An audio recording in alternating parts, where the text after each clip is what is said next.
Katika kijiji kidogo cha pwani kiitwacho Mkalamu, aliishi kijana aitwaye Jabiri. Alikuwa mvuvi, kijana mwenye bidii, mwenye moyo wa huruma na macho yaliyojaa ndoto kubwa. Baba yake alifariki alipokuwa na miaka 10 tu, na tangu hapo alirithi jahazi la zamani la familia ambalo lilimsaidia kuendesha maisha yake pamoja na mama yake, Bi Amina. Bahari ilikuwa sehemu ya maisha ya Jabiri. Kila alfajiri aliondoka akivua samaki, akikumbatia mawimbi ya bahari kana kwamba ni rafiki zake wa karibu. Lakini siku moja maisha yake yalibadilika milele. Ilikuwa siku ya jua kali, mawimbi yalikuwa tulivu isivyo kawaida. Jabiri aliingia baharini kama kawaida, lakini alipofika mbali zaidi kuliko kawaida, ghafla anga likabadilika. Mawingu mazito yalisogea, upepo ukavuma na jahazi lake dogo likaanza kuyumbayumba. Kabla hajajitambua, upepo mkubwa ulimpeleka mbali mno mpaka alipoteza mwelekeo.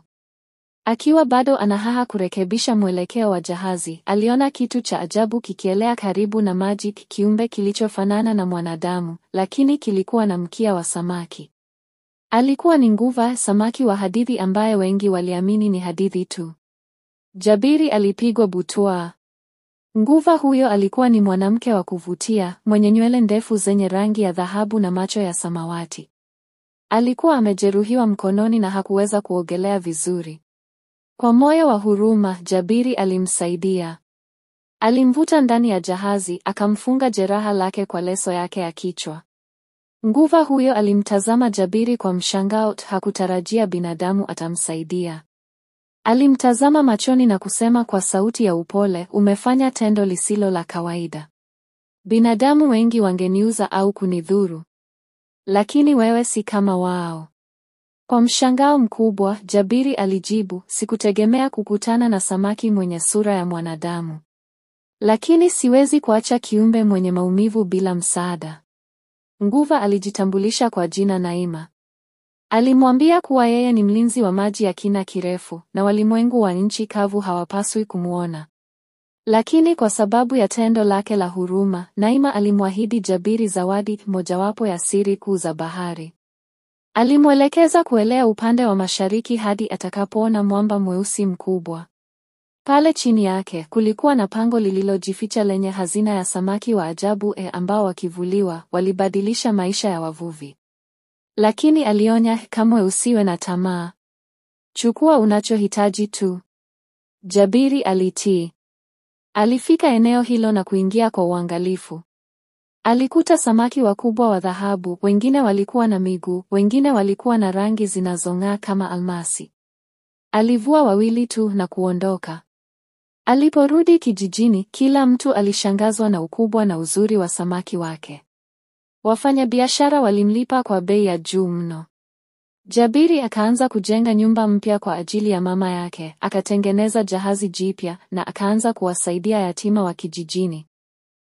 Lakini kulikuwa na jirani mmoja, Bakari, mvuvi mwenye tamaa, aliyemchukia Jabiri kwa mafanikio yake ya haraka. Alimsikiliza kwa siri Jabiri alipokuwa akimweleza mama yake kuhusu nguvu huyo. Usiku mmoja, Bakari aliiba jahazi la Jabiri na kuifuata njia ile ile aliyoelekezwa na Naima. Alifika kwenye pango na hakusikiliza onyo. Alikusanya samaki wengi kadri alivyoweza, na hata kujaribu kumkamata nguva mmoja mdogo aliyekuwa mle ndani. Mara ghafla, bahari ikachafuka. Dhoruba kubwa ikainuka, mawimbi yakamzonga, pango likajifunga na Bakari hakuonekana tena.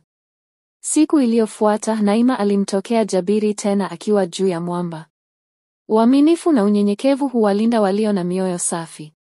Lakini tamaa ni shimo lisilo na mwisho. Watu walikuja mbali na karibu kumwona kijana aliyebarikiwa na bahari. Na hata kama hakumwona tena Naima, aliendelea kuheshimu agano lao kutunza bahari, kusaidia wengine na kutokubali tamaa kumtawala. Na ndivyo kijana mvuvi kutoka Mkalamu alivyogeuka kuwa hadithi inayosimuliwa kizazi baada ya kizazi, kijana aliyepata zawadi ya bahari, lakini alibaki kuwa binadamu wa kawaida mwenye moyo wa dhahabu. Usisahau kusubscribe, kulike, kushare na kucomment ili kupata video zetu zaidi.